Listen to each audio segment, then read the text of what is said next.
Welcome to another edition of Scaling with Insights, where we bring in senior leaders to talk about unique insights to scale their businesses. Today, we've got a very unique approach to our show, and I'll share with you what that is in a minute.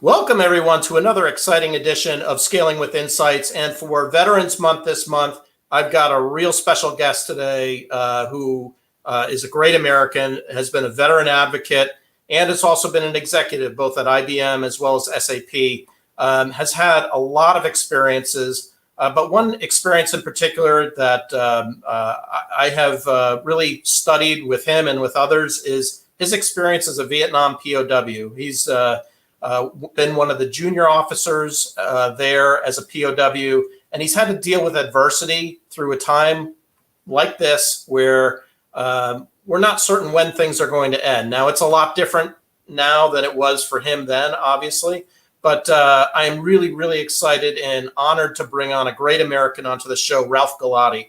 And let me bring Ralph onto the show. Hello, Ralph. Hi, John. How are you? Great to see you. Same here. Ralph, we were just sharing earlier with the audience that this is unique to bring you on. Really appreciate you making the time today. And certainly you've had a lot of unique experiences in the service and out of the service. And in this month of us trying to share, as you and I are both veterans, I thought it would make sense for me to share some experiences of being a veteran and what it means to the civilian counterparts. And you, of anybody in the veteran community, have very, very unique experiences there. And I'm curious if you could go back in time and think about any lessons learned or any ways that could help people cope in today's kind of COVID world, and compare it to perhaps a time that you were in with being a POW. Are there any parallels there that you could suggest to the audience or any lessons learned there? Absolutely. The biggest one for me is, how do you handle, anticipate, or prepare for dramatic and disruptive change? So on the morning of February 16, 1972, I was flying a combat mission, and that afternoon I was a prisoner of war. So there's nothing more disruptive than that. Now, granted, my environment there was a little more what I would call life-threatening, but for folks that are still out and about today, the COVID environment could be a little bit life-threatening if you're not careful. So, in today's marketplace, as fast as things change, you really have to anticipate that disruptive change and all those things is the new norm. So how do you anticipate that? How do you adapt to it? How do you adjust to it? And the big factor there is time. And in many cases, back in the 70s and 80s, in my early days with IBM, things happened on cycles of 2, 3, 4 years. Mainframes and things like that didn't change that much. Well, today, just look at cell phones and laptops and PCs. Things are changing, weekly and quarterly. And sometimes your marketplace is just about the same. So understanding that marketplace, recognizing where you fit, being able to act when it's necessary or react a little bit. It'd be nice if you could be proactive and act ahead of time.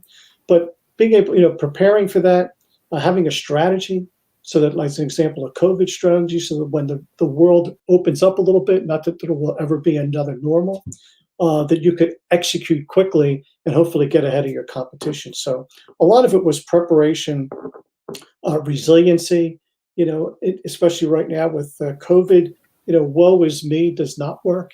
It didn't work for us before. As bad as it was on any given day, you had to fight another day tomorrow. So you lick your wounds, you try to be strong both physically and mentally, and you have to move on because your competition is. So recognizing, in my case, captivity, in your case, the marketplace, and being able to adjust quickly to those things because time is of the essence were really important. And a lot of it was perspective and balance too, was, it could be a lot worse. I could be dead today. My competition could be this. So sometimes you just have to stand back a little bit and look at your environment or your marketplace and realize that it could be a lot worse, but how can you change things so that maybe you are proactive instead of always reactive. So there's a lot of the things that I worked on. And the other one was the lifeblood of day-to-day living in a POW camp in Hanoi was communications. And we're communicating right now, although it's different than we're used to. We're not around the water cooler. We're not in an office. We're doing things electronically. But nonetheless, the communications aspect, finding a mentor, learning from other people. You might have mentioned I was second youngest, second juniorest guy in the camps. So everybody to me was senior and everybody was a mentor. And shame on me if I didn't learn from all those folks as best I could. So communications and keeping that going and learning as much as you can, adapting to the environment, all those things were really important, and just not to let the environment get you down. Yeah, I can't imagine. I mean, we served obviously at different time periods. I can't imagine your experiences there.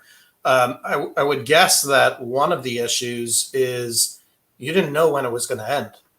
Like you were kind of in a vacuum, in isolation, and even in this environment today, we don't know when this is going to end. How would you suggest coping with that feeling of you just don't know how or when it's going to end? And maybe you kind of answered it earlier with, you just got to keep on acting or reacting. But is there anything else that you would suggest there with that open-endedness feeling?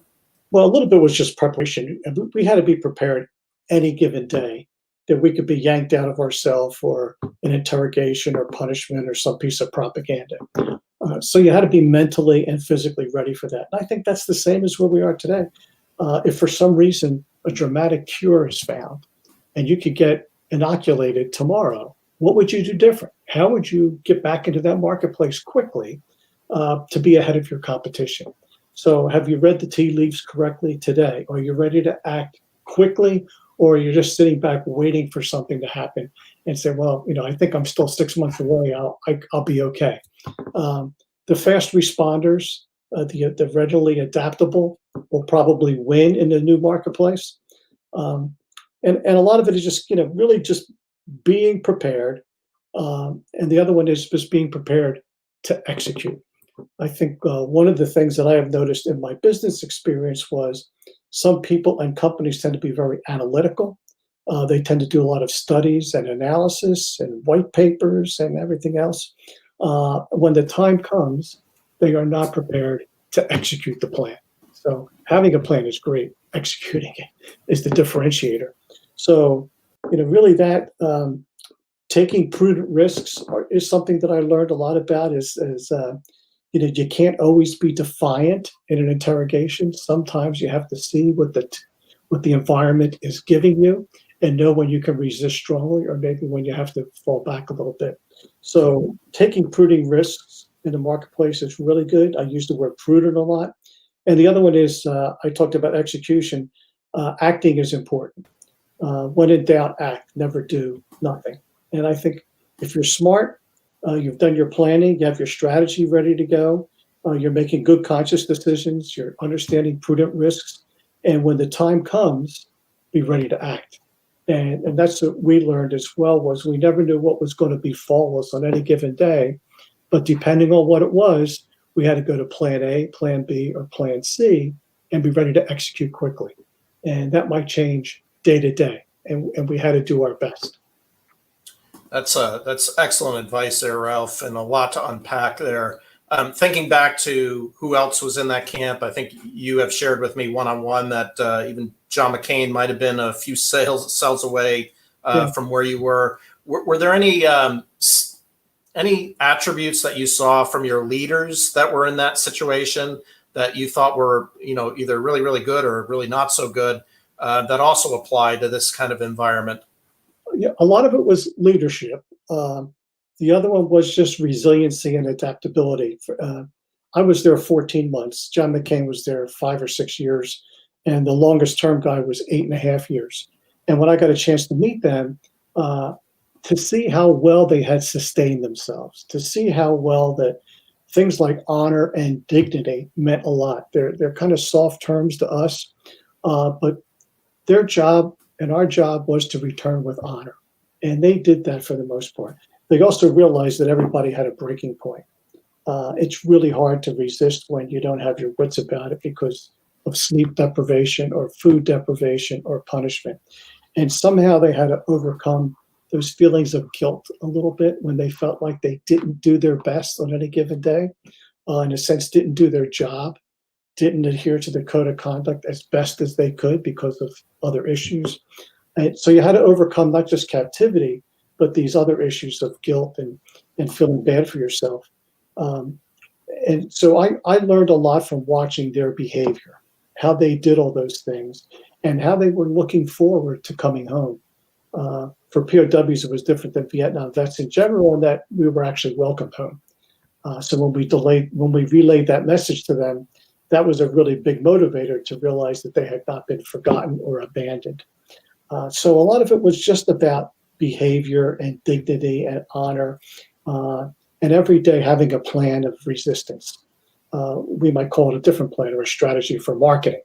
But in that case, our plan day to day was a resistance strategy and a behavioral strategy to help us not just follow the code of conduct, but to survive.